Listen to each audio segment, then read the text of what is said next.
I wanted to see how long you were willing to wait before we got to the crux of this evening, or this morning rather, and do this in a format that we don't usually go into. So I've got a nice little lineup of stuff. We're going to stream for at least an hour, and it's going to be on the topic of neoliberals, these Democrats that are running in this stupid presidential election who have, for the last couple of months, been pissing me off over and over. So sit back. We have a couple of different clips that we're going to play to show how stupid these people are, and it's going to be entertaining. So I hope you like that nice little, get you pumped up and ready. So the first chump on our list is a wonderful congressman from Texas. And this is his appearance on, let me see, on Colbert. This was last week. So let's play this clown. Ladies and gentlemen, my first guest this evening is a former 3-term congressman from Texas who's currently running for president of the United States. Please welcome Beto O'Rourke. Be thankful for another day. There's no hope but tomorrow. That song is a nice little shade of irony. The lyric, or one of the lyrics, is tomorrow, you're the better day and what's to come ahead. And the person who it's playing to as they're coming on stage is literally regressive ideas, like stuff that we've already seen before. It's this nice little subtle irony that I think is so cool. But let's continue.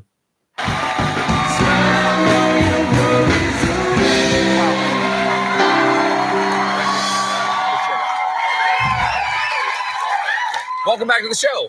Thank you for having me back. The last time you were here, you were running for Senate in Texas, for the people who don't remember, against Ted Cruz. And you did not win that one. Did not win that. Why do we need exposition of who exactly, what he was running for when it was only a few months ago? Like, I think you were running for senator? Maybe? It's like, yeah. And guess what? They had that election 8 months ago. So it's not exactly, like, 10 years ago, this person ran for the House. No, it just happened and you're struggling to recall. That one. What made you go, okay, didn't get Senate, let's go for the brass ring here and go for President of the United States? Very exciting campaign. Right. But you did not win that one. Yeah. So what actually happened, just to give you a little spoiler alert, is that while he was running for senator, a lot of media attention was attracted to his campaign based on his fundraising totals, right, which were from small dollar donors. An impressive feat. I'm not going to sit here and just completely destroy this person without actually giving them credit for something that's somewhat decent. But this attracted the DNC, and they said, hey, we can take that conventionally, considered attractive candidate and pump him up with some donor dollars and some corporatist talking points. He was talking about supporting single payer healthcare. Now he's switching over and saying that he wants some incremental system. That's how the winds change, because the party gets behind these people who are kind of like, they don't have the mental fortitude or just integrity to look at this stuff and say, I have these particular views. You're welcome to support me if you support these views. If you don't, get out of here.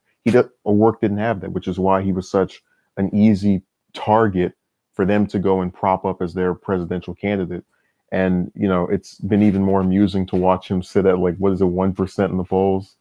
Like the guy's campaign is just down there. But let's continue. I'm gonna stop saying let's continue. I'm gonna remove that from my vocabulary.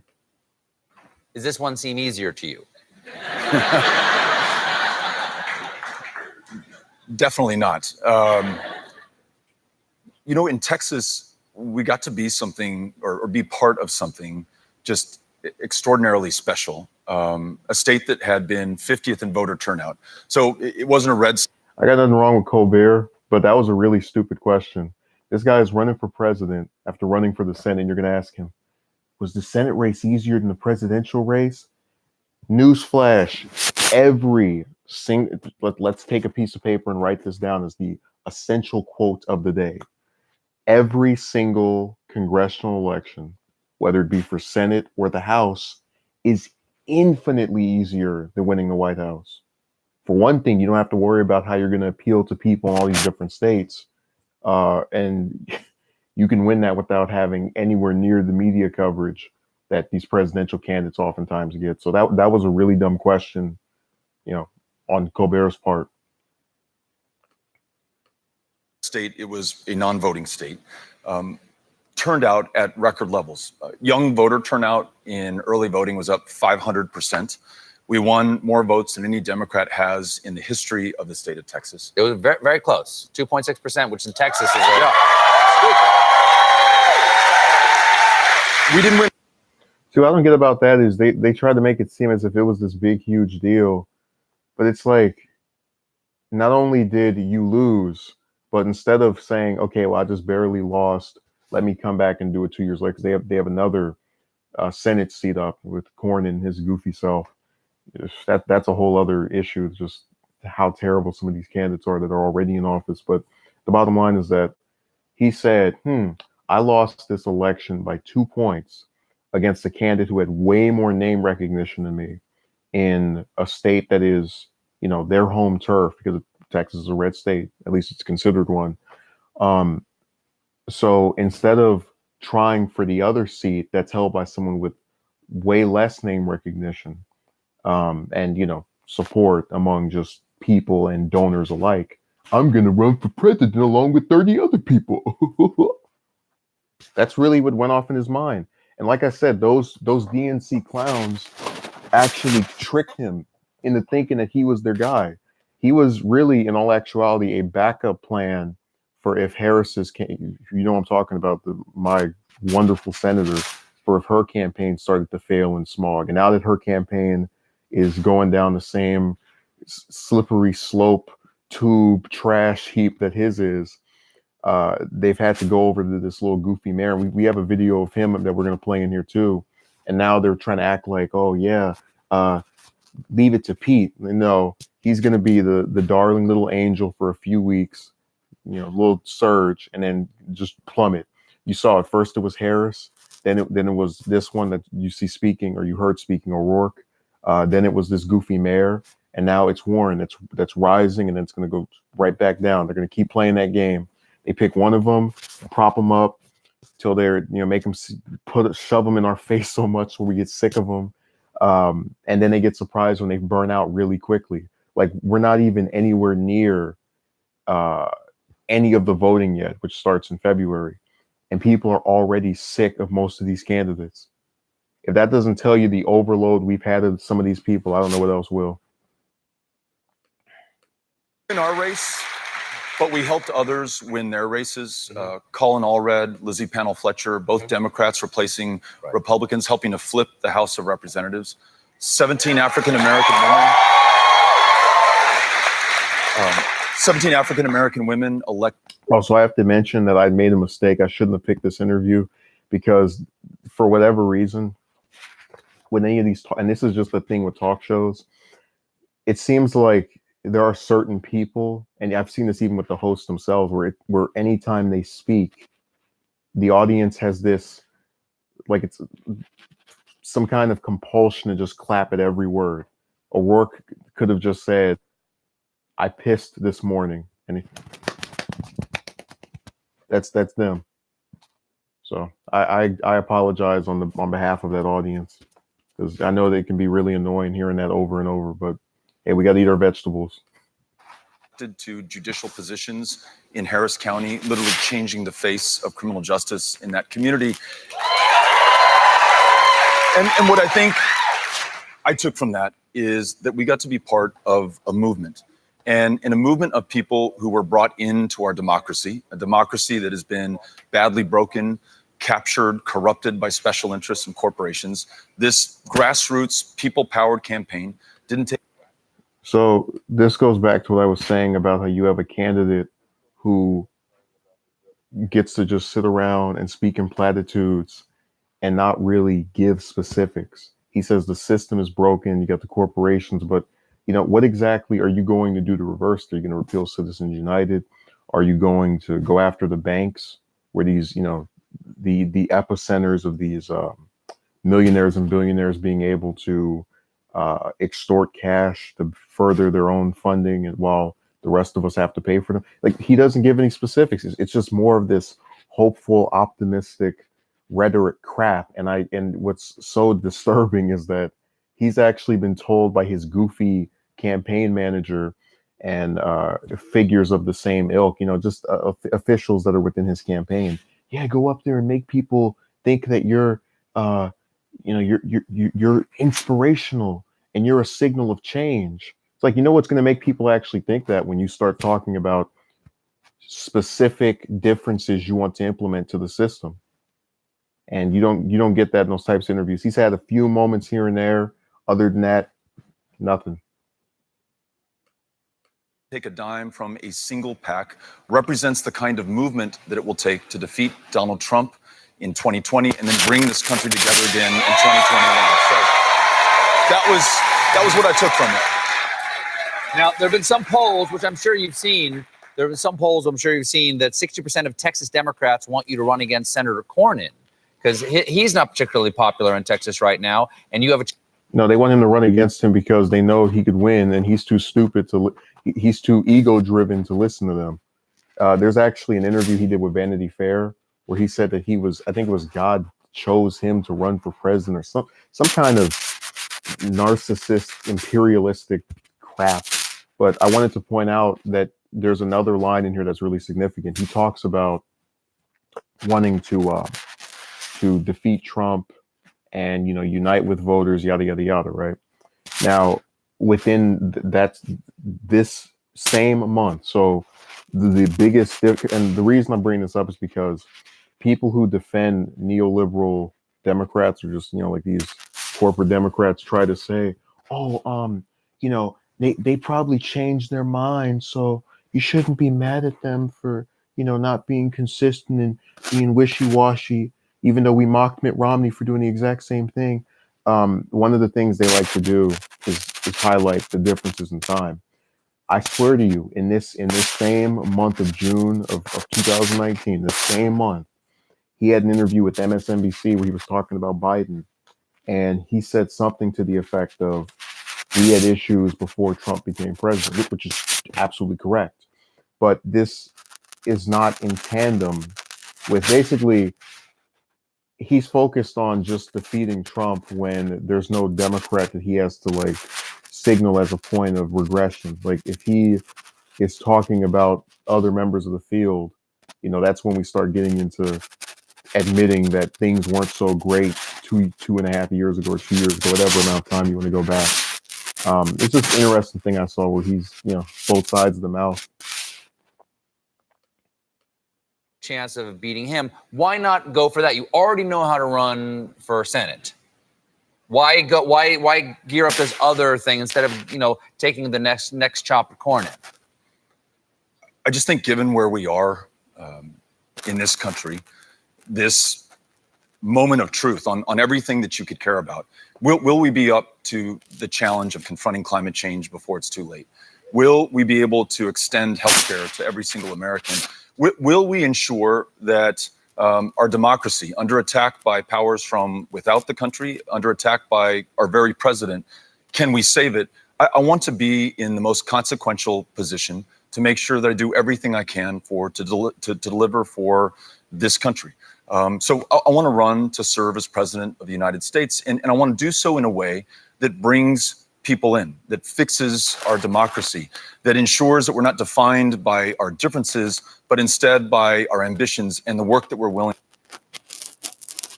God, man, it's like the platitudes just, where to start?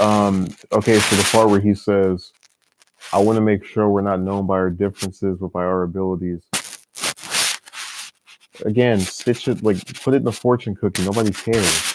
And you hear the part where he starts giving the specifics, which is good, but he's doing that same thing of, well, I just think I'm the most qualified person, and I want to be in this position to change stuff. Because the, like everything. I'm sorry, but here's a big problem with the majority of this field. And I didn't even see Shadowblade. Wow, he left a comment a while ago. I didn't even read it. He must have probably left at this point. I don't blame him. He got offended, being ignored unintentionally on my part, though. But one of the things that you're actually going to notice when you look at this field and just one, I call upon you to go and look up all the different people that are running.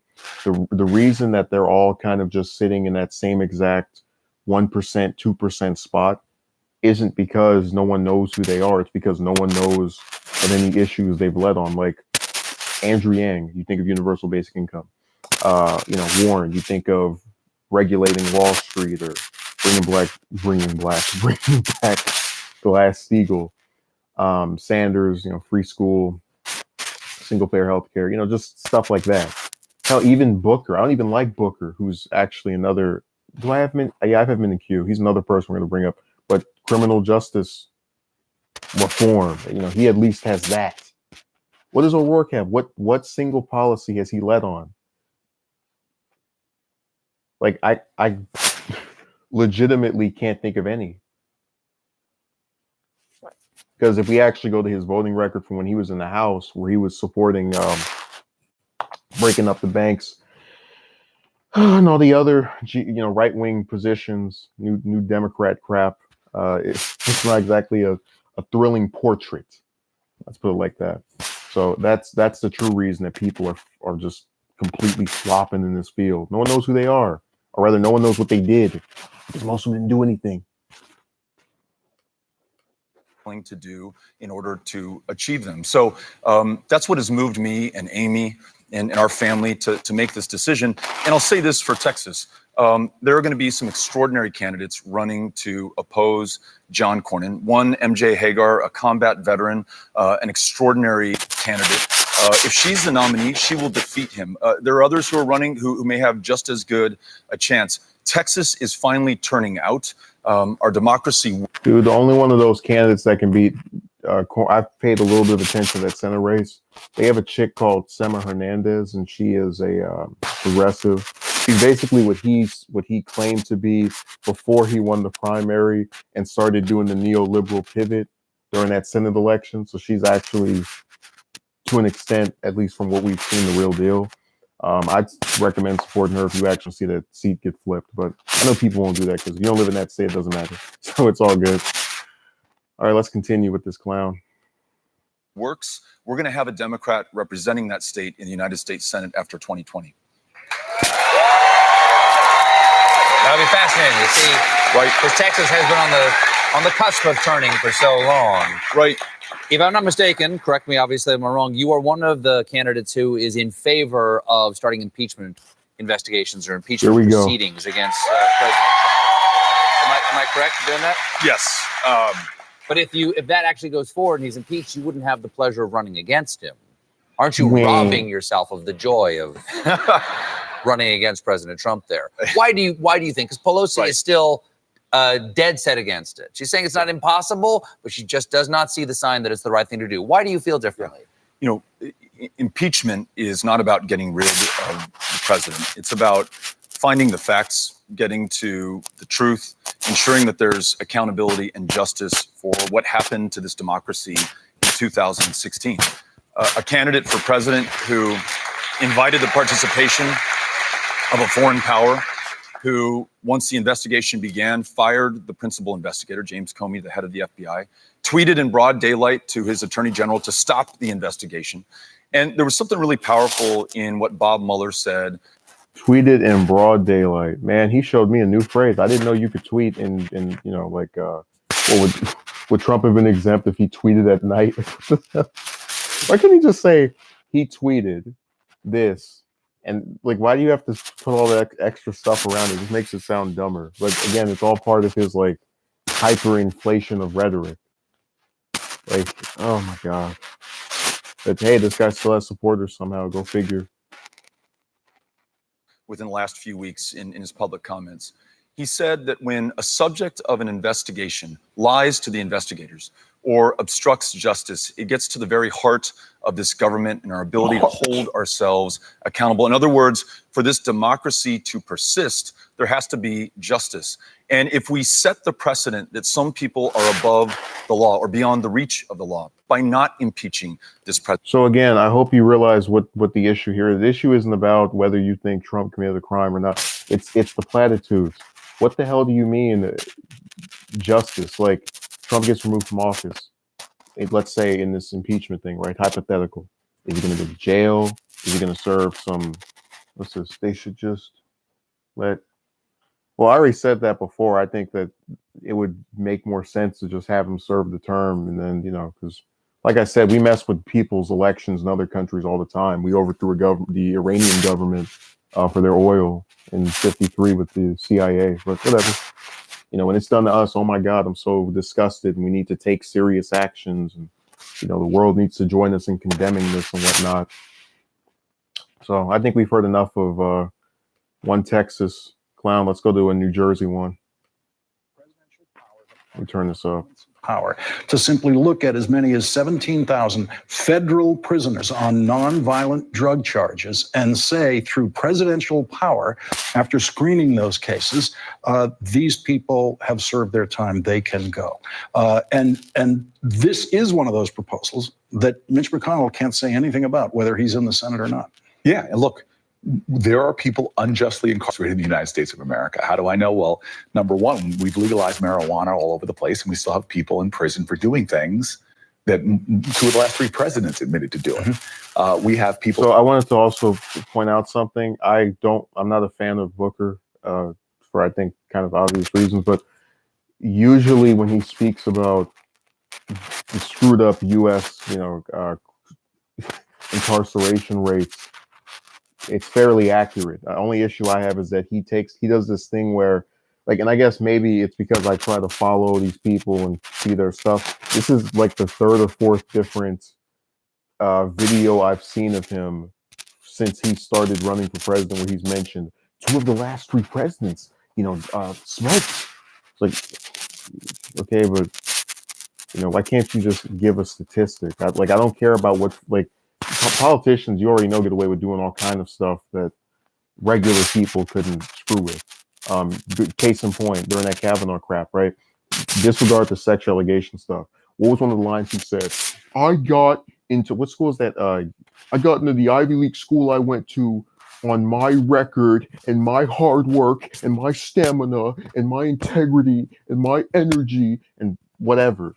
And then we found out his dad went there and his grandpa went there. So guess what that makes him? A legacy. And guess what that also makes him? A liar. Because he didn't work hard. All he did was, get born to the right sperm spectacle or receptacle or whatever term you want to use for that. All right, let's resume. Sitting in the United States on the crack cocaine, powder cocaine disparity. That has now been moved down to 18-1, but that still doesn't reflect science of the drug, disproportionately affecting Black and brown people. We have 87 senators who voted on a bill that I led with Dick Durbin in the United States Senate to get to be the law of the land. By the way, I'm glad he mentioned that First Step Act, man, it's like, so one of the things that ends up happening, Pooh might be familiar with this. I don't know if that's supposed to be short for Winnie the Pooh or something. I don't know, whatever. People have all kinds of things on here. But one of the critiques I've had is that supposedly I have not recognized that the ACA, or Obamacare, for those of you who don't know what that term means, supposedly made it easier for single payer to eventually become a law. And I said before, the way this works is they give you a little bit of what you want, so that when you try to get the full thing later on, they can say, oh no, we already did something for that. So with this stupid First Step Act, right? It's not an issue of whether things were worse before it got passed, because it doesn't make anything worse. It's the fact that it doesn't go far enough. Again, we still have this ongoing drug war, and these Democrats who voted for it are going to find themselves, give it 5 to 10 years, upset with Republicans for not voting for something that goes even further, because the Republicans are going to say, "Oh no, we already got the First Step Act, so we've already solved this. Oh, what a great senator I am. Yeah, yeah."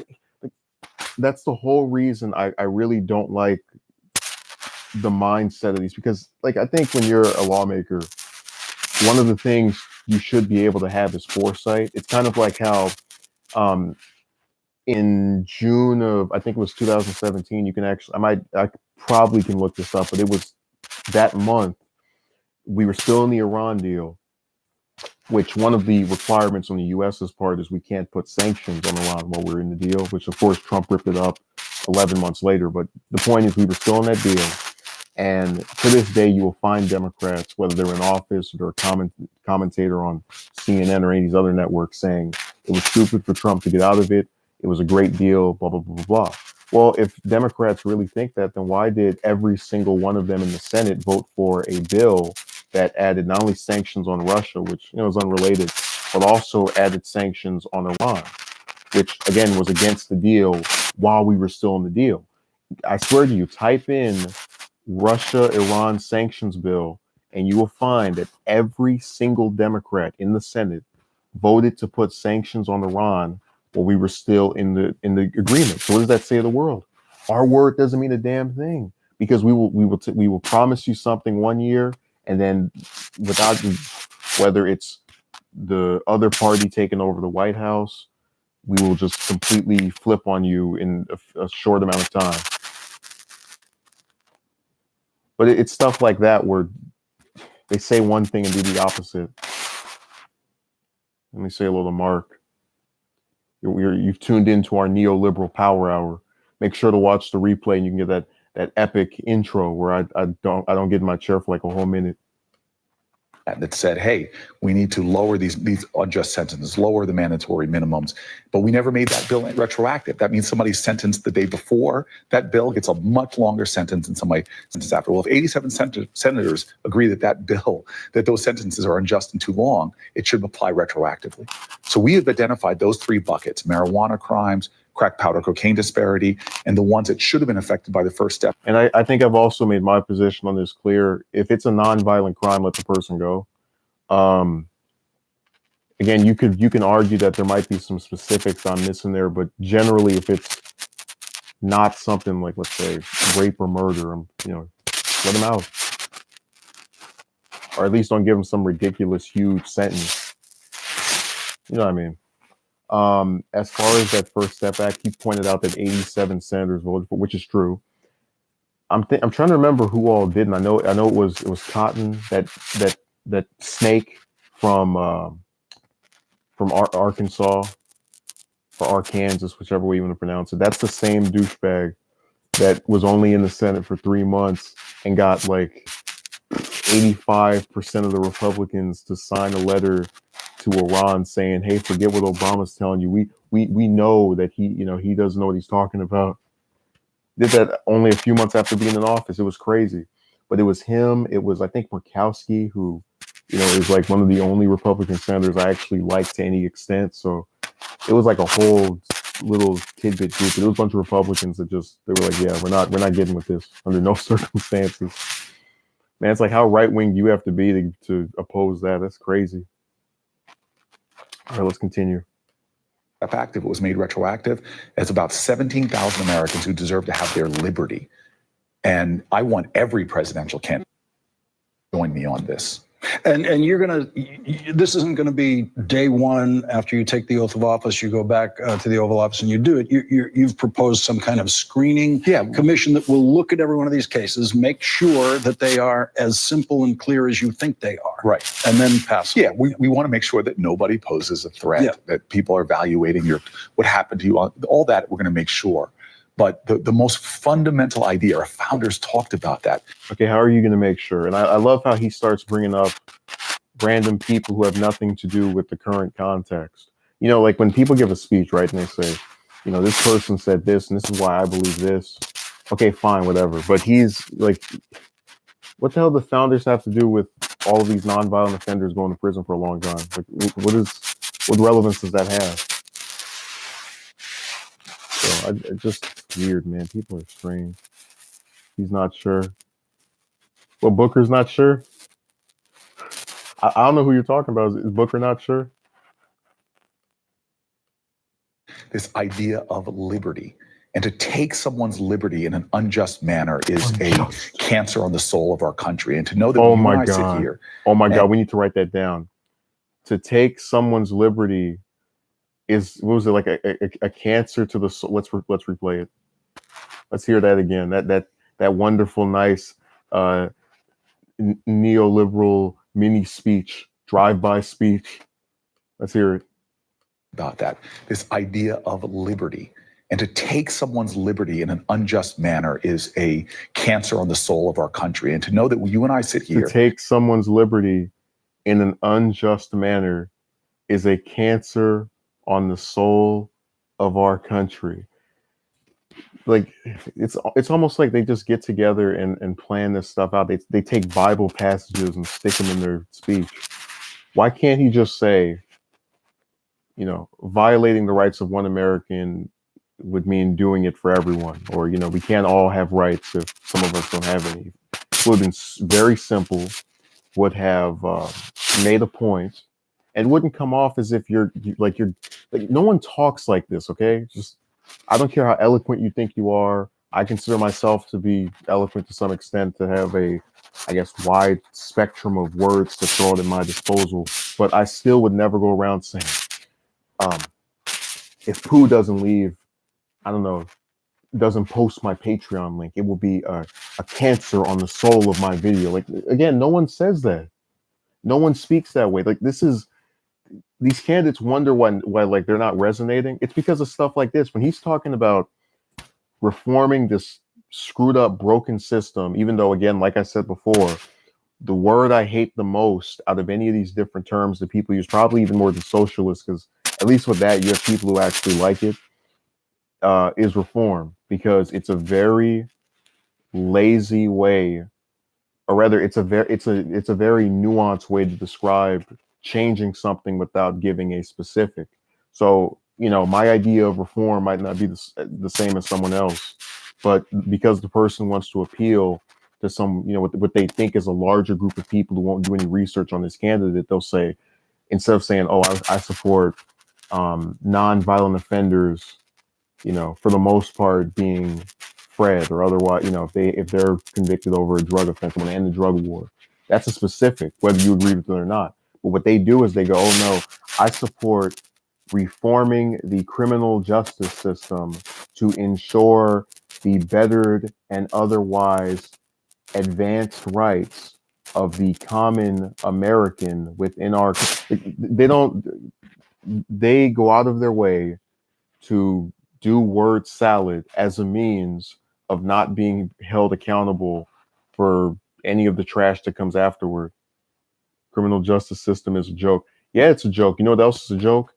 These idiots giving these speeches and thinking that because they say some pretty fancy words, "Ooh, the cancer on the soul of our nation," now they go, "Well, I got to vote for him."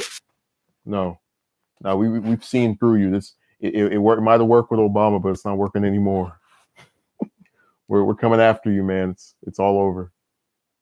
And 75% of people in our jails haven't even been tried yet, are sitting in jail. That's why this idea of money bail in our country is so offensive to me, that there are people that we have a debtor's prisons basically around our country.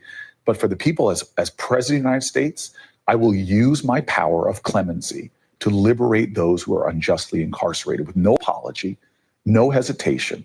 I'm proud of that, because that ideal of liberty is so sacred in our country. And that, Jesus, man, I'm about to cut him off because I'm getting like, I feel like I've been there for an hour already. It's just it's too much word salad. That idea of liberty is too sacred. Whatever he said. Let's hear one more part and then we get out of here. It was shorter than all the other parts, which is why, you know, I didn't think it was that big of a deal. But I'll cut him off soon. I know, like the crack cocaine, powder cocaine disparity that we did, made that retroactive in the First Step Act, the 18-1, that 96% of the people that were unjustly incarcerated under that problem were Black and Latino. And so this is a system that is, as Michelle Alexander calls it, the new Jim Crow. It is so savagely disparate against All black right, and brown. that's enough of that. Let's wrap it up like this. He's concludes, or he's getting close to the end by saying the system is prejudiced against people of minority, and it's been compared to prior systems within the U.S. that have been used to discriminate against people of certain ethnicities. You know, whether you agree with it or not, you've heard this a million times, and I'm not even the person who necessarily disagrees with what was said. The issue here is we're not getting specifics on how that is going to be changed and how that's going to be addressed. We're just hearing more flowery, you know, crap. Like I said, when he was bringing up the statistics and talking about, what was it, 70% of inmates haven't even had a trial. That's stuff that actually people might not have heard of before, along with, you know, stating the clemency thing. But besides that, it's like Charlie Brown. Womp, womp, womp, womp, womp, womp. Next. They talk about it, but doesn't change it. Yeah, the guy acts like he hasn't been senator for 6 years. Like he's just, I mean, at least when Yang or someone like, hell, even Trump in his first campaign, at least with them, they don't have a voting record to, they can't say one thing and then have a voting record that is the opposite. Just like with O'Rourke. But we're finished with him for the minute, or for the remainder of the stream. Let's talk about the no, I'll do him. Yeah. Okay. Here's Harris. Because California has more people than any other state, it has more members of Congress than any other state. And one of them is the most powerful member of Congress, the Speaker of the House. But two of the newer members of the delegation have each become a force to be reckoned with in their first terms in office. The junior senator from California, just in her third year in the Senate, is now one of the leading Democratic presidential candidates. Senator Kamala Harris is now polling well ahead. That's not really like that uncommon of a thing to have someone that's only been in the Senate for a short amount of time trying to run for president, or being someone that is a lead contender. To my knowledge, that happened. I know it happened with Obama. It happened with who else? I'm trying to think of someone else that was in their first term. RFK. That's not new. I don't know why he's making a big deal of it. They make all kind of. Oh, Mark says politicians love to talk about what people want to hear rather than what they need to know. The illusion of transparency, pure deception at its finest. Yeah. They've actually convinced people that Trump is so horrible that you need to take anything that is directed toward you, you know, by virtue of these different candidates that are running. Like, the guy who's currently in there is so awful that all the trash that's being thrown at you by the DNC, you know, it's so much better to where you must support it. Like Jennifer, the person I told you about that talks about the Yemen genocide and like why U.S. politicians that, you know, they're full of crap for talking about, you know, human rights, but then literally going along with something that's killed over 85,000 people. She posted on Twitter that she wouldn't vote for, I think, any of the Democrats except for Sanders and maybe Tulsi. And all the people in the comment section, it was like 2 or 3 were like, enjoy Trump, have fun with Trump, have fun giving him another term. Like the orange man in charge, you're gonna help him stay at large. Like, they really thought, you know, like that's they can't just have their mentality, right? They have to impose it on you. Like, they have to take this way of viewing things and shove it in your face, because like the very thought of one person not voting the way they do it just is enough to make them go insane on these websites. So let's proceed.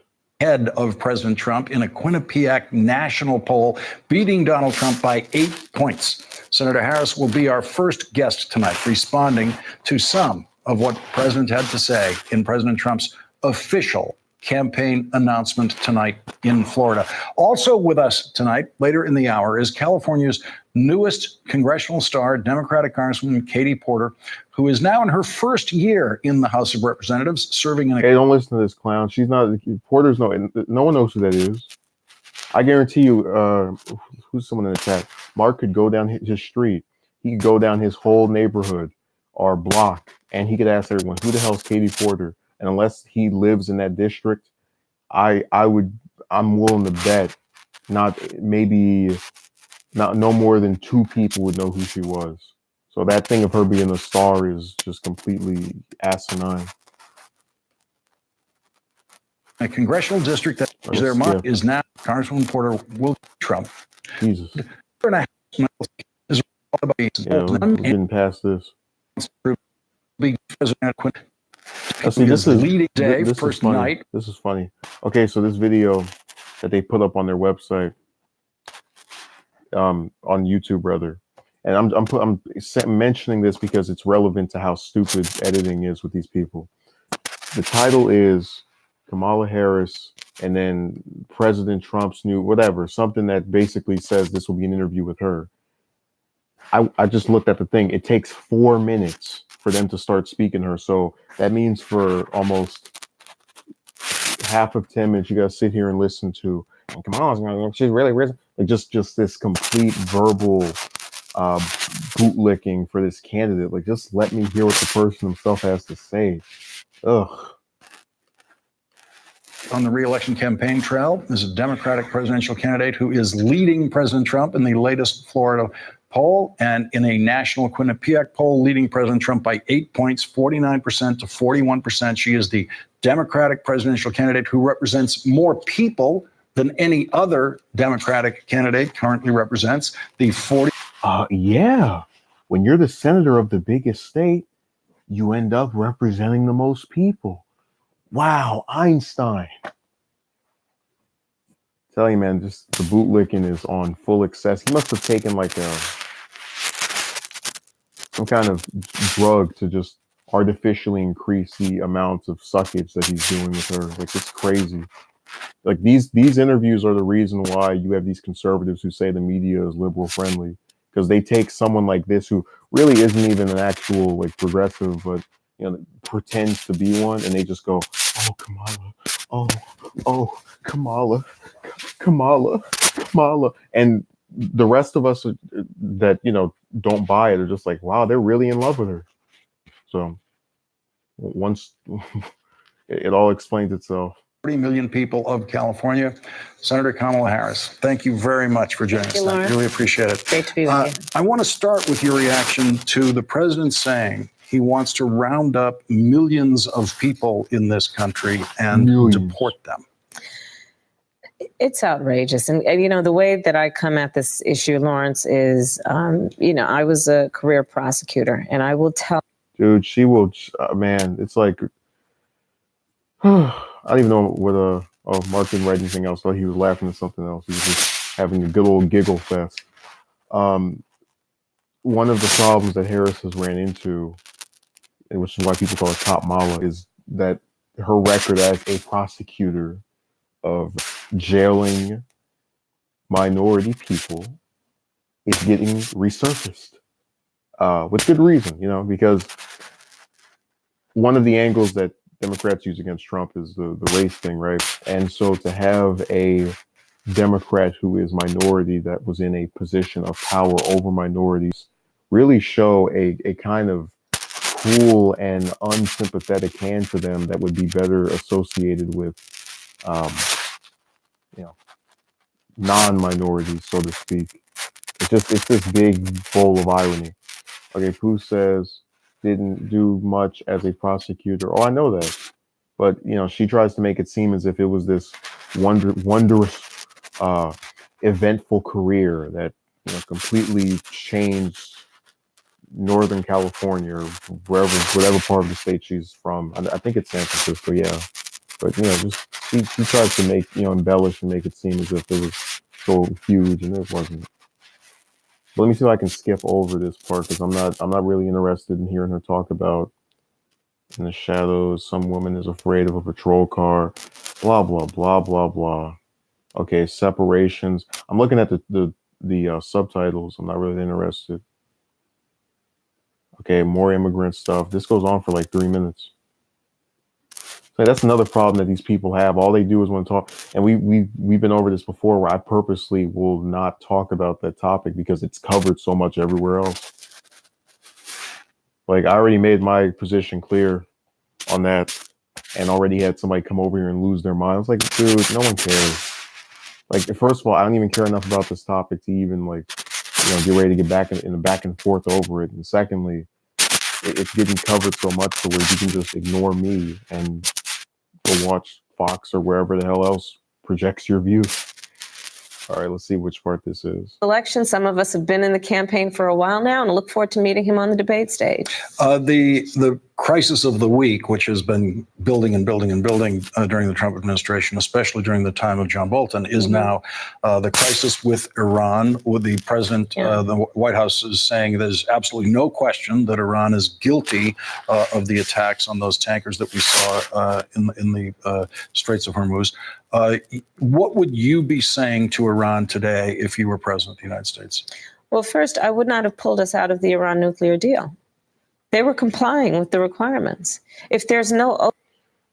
Another thing that these networks don't catch, this is the same exact idiot who is saying that she wouldn't have pulled out of the Iran deal that voted to violate the deal in June of 2017. Within her first 6 months as senator, she stuck her little, I'm sure, manicured middle finger right up in front of Iran's face by voting to put sanctions on it along with Russia. And before anybody says, well, I actually had one person tell me, well, they had to vote for this. Like, okay, why did two people not vote for it? Did they just like have magic powers that allow them to, actually think for themselves independently and stick to arrangements? So, like, her answer is undercut by her record, but because the media doesn't talk about it, no one's going to question. People are going to be like, yeah, she's right on the line. Yeah. But no.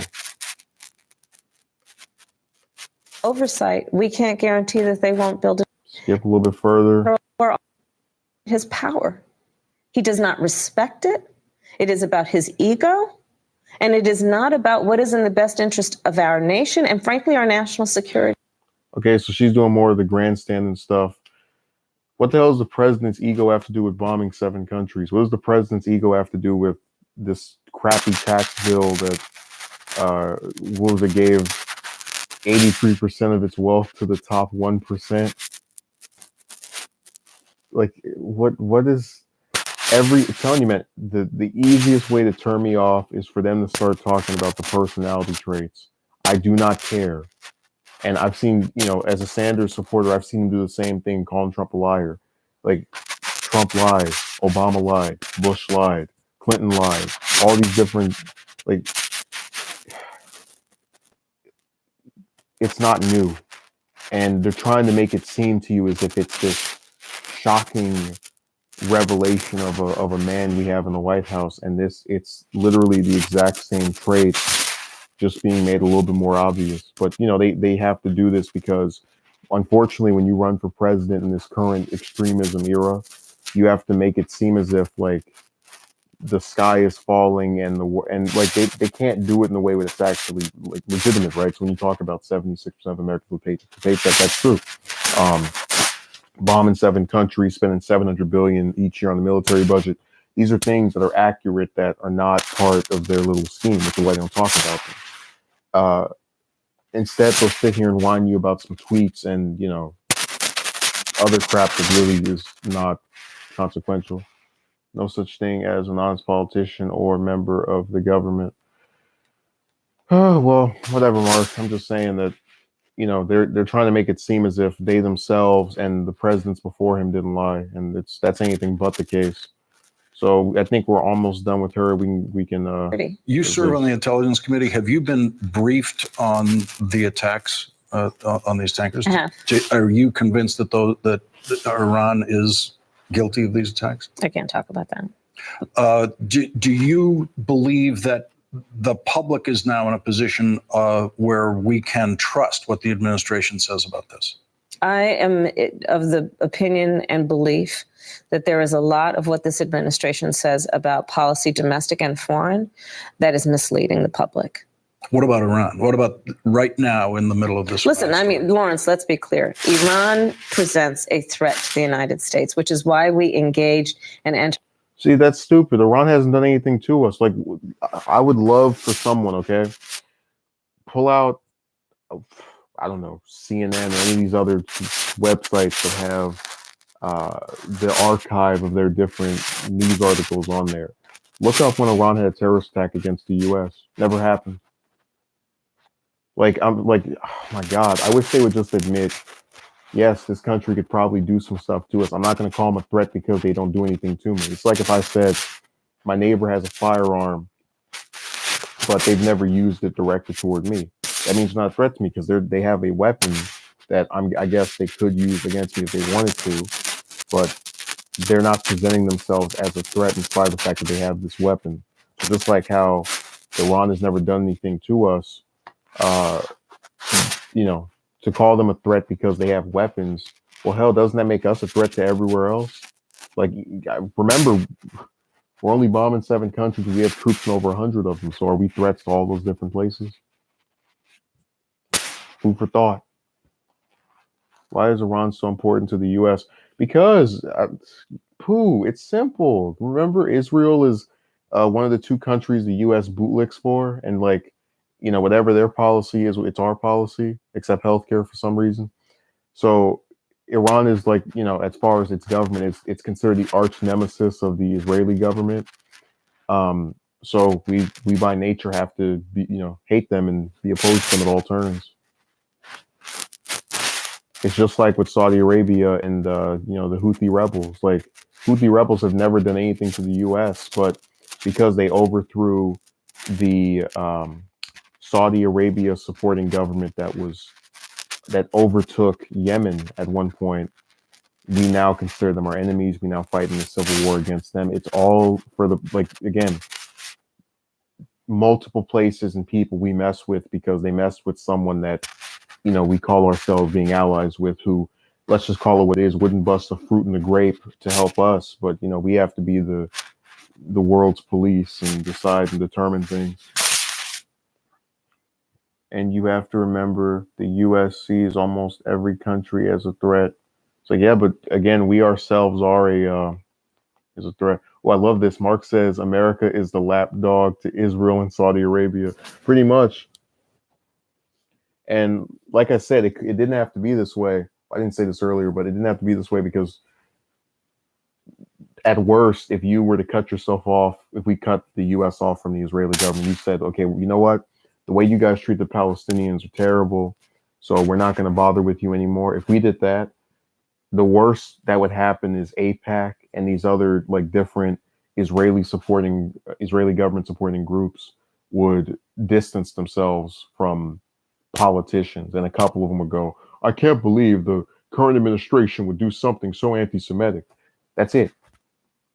No one's going to die. No one's going to lose, that's the full extent of their powers. So we really lose nothing. Hell, we actually save, what was it, like $3 billion? It was some huge sum of money we just send them every year for no reason.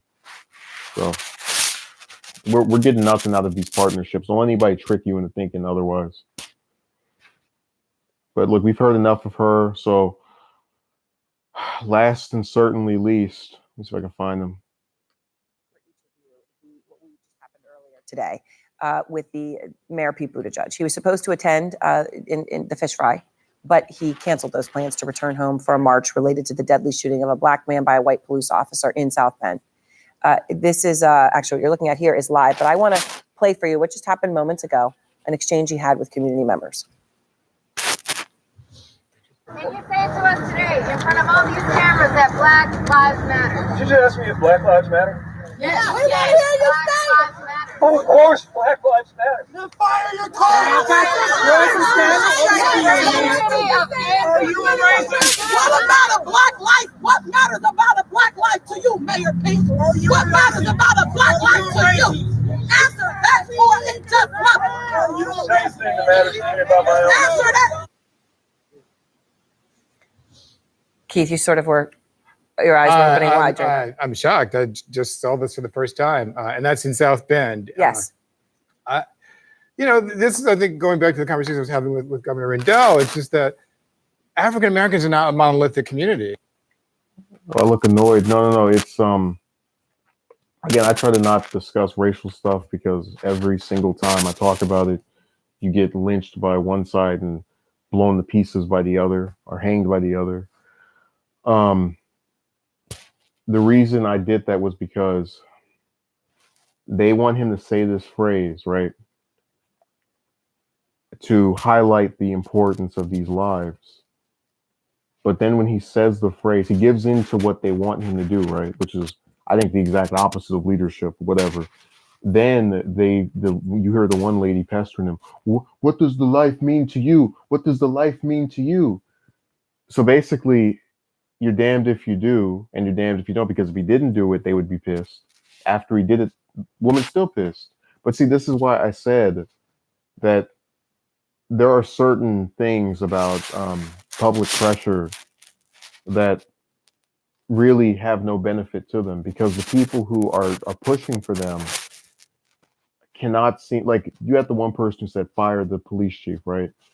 I can respect that because it's a particular thing you want to change. You know, the termination of this particular chief for their involvement in the shooting. But that's in tandem with someone else shouting about what does the life mean to you, which, what, like, if that's not a rhetorical question, I don't know what is. So, like, you get the point that you literally can't win by trying to appease these people who are, we're pushing that, because there's always going to be some segment of them. It points a lot to the disorganization that was kind of composed there. And look, I'm saying this is someone that does not like, I call him Buddha trash. I'm not a fan of his at all. But that scenario was literally 1 foot in the grave before you even let out a word, and even after you let out a word. So let's review as we begin the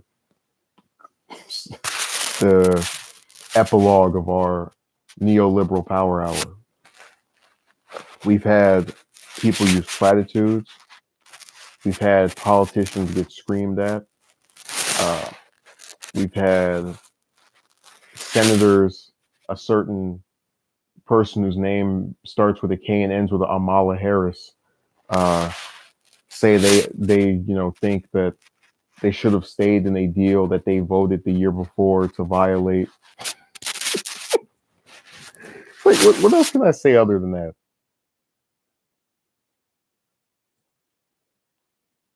What more is there to say? Like, I feel like what I should do is make a GIF, not a GIF, a one of those memes. So have it to where it's Harris during the interview and she's like, I support the Iran deal, or I support staying in the Iran deal, like whatever that quote she said in there, right? And then on the side have all the senators that voted to put sanctions on Iran, which violates the deal, and have her name just circled.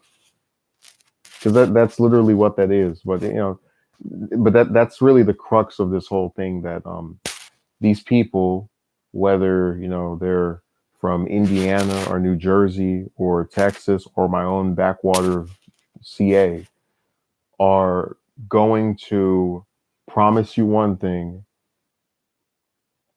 change a little bit of things, but never address gaping issues, and let these huge sores continue to fester and stick around, just so they can find someone else to blame it on, and wag their finger at you when things remain the same. So thank you for checking this out. I hope you enjoyed the neoliberal power hour. This is an experiment. I hope that maybe we can do this again if people prefer this format. Who knows?